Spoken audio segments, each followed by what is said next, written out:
Criticism is mounting over President Trump's pick to help govern the Federal Reserve.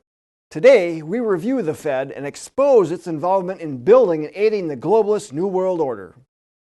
So hello and welcome to another Analysis Behind the News, where we provide the perspective that you can use to help save American liberty and independence.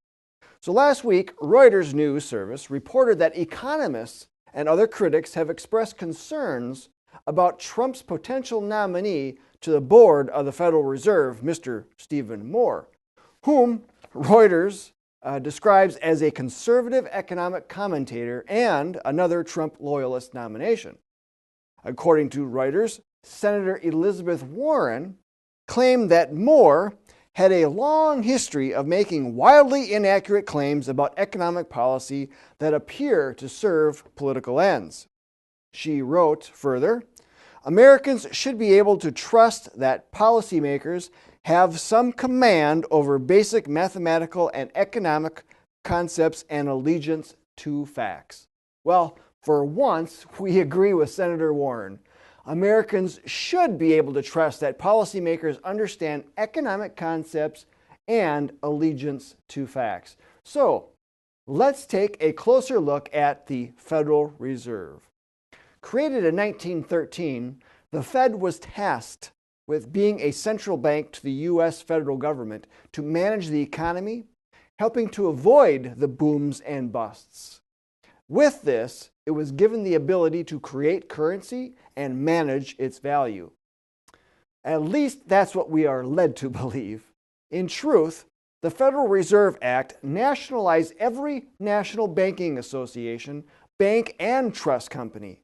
For those refusing to accept the terms, conditions, and regulations of the Act, non-compliance meant dissolution. If financial institutions couldn't play by their rules, well, these institutions were out of business. Now, that might seem like a good thing at first glance, but a deeper look shows that this created a monopoly created by an organization that is not a federal organization, rather private. It has no reserves, and the Fed is not even a bank. In a free market, competition creates higher qualities of services and products while lowering prices. Consumers gravitate to those vendors that can provide both. But when there is a monopoly, consumers have no choice and must take whatever the monopoly dishes out. So, how has the Federal Reserve done with protecting the value of the American dollar? When the Fed first began, the dollar was worth 100 cents, backed by gold or silver. Today, that value is less than 2 cents. Why? Let us illustrate this through an example in a short booklet called Dollars and Cents. So on page 2, it says, consider, a man inherited $10,000 in crisp $100 bills in 1950, a veritable fortune at the time. For whatever reason, he stuffed the bills into his dresser. 50 years later, he decided to spend his windfall only to find that its purchasing power is less than 12% of what it was when he inherited it. He could have bought a nice home in 1950 with his money. Now he can barely make a down payment on one.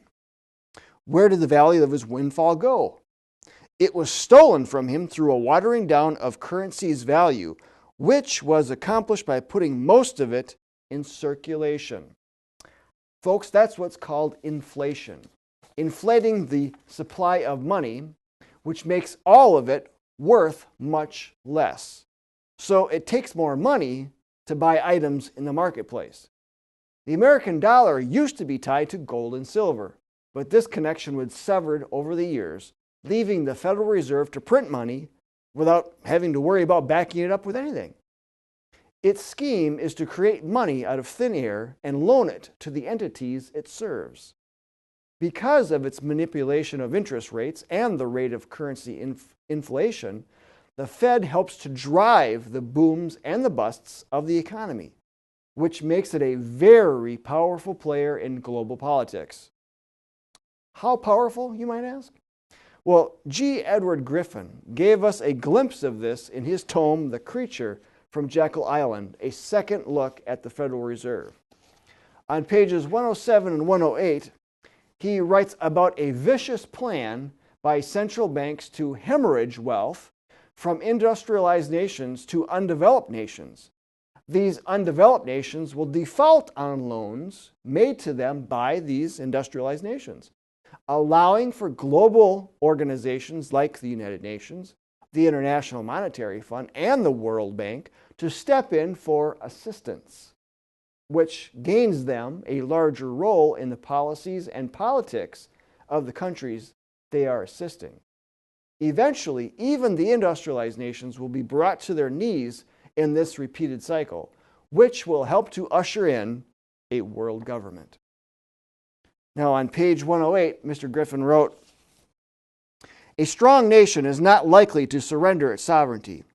Americans would not agree to turn over its monetary system, their military, or their courts to a world body made up of governments which have been despotic to their own people, especially since most of these regimes have already revealed anti-American hostility. But if Americans can be brought to the point where they are suffering from a collapse of their economy and from a breakdown in civil order, things will be different. When they stand in bread lines and face anarchy in their streets, they will be more willing to give up sovereignty in return for assistance from the World Bank and the UN peacekeeping forces. This will become even more acceptable if a structured demise of communism can be arranged ahead of time to make it appear that the world's major political systems have converged into the common denominator of social democracy." In previous chapters, Mr. Griffin called this cycle a bailout game. To add some recent validity to this, consider that in 2011, the New American magazine provided an article that stated, "The Federal Reserve provided more than $16 trillion in secret bailouts to banks and other companies around the world, according to a government audit of some of the U.S. central bank's operations." Now, this occurred from 2007 to 2010, during and after the height of the economic downturn of 2008. Now, let's also consider that member states of the European Union, as well as the International Monetary Fund, gave Greece a series of bailouts worth $360 billion from 2010 to 2018. Other countries also receiving bailouts during this time were Spain, Ireland, Portugal, and Cyprus. And how about the U.S.?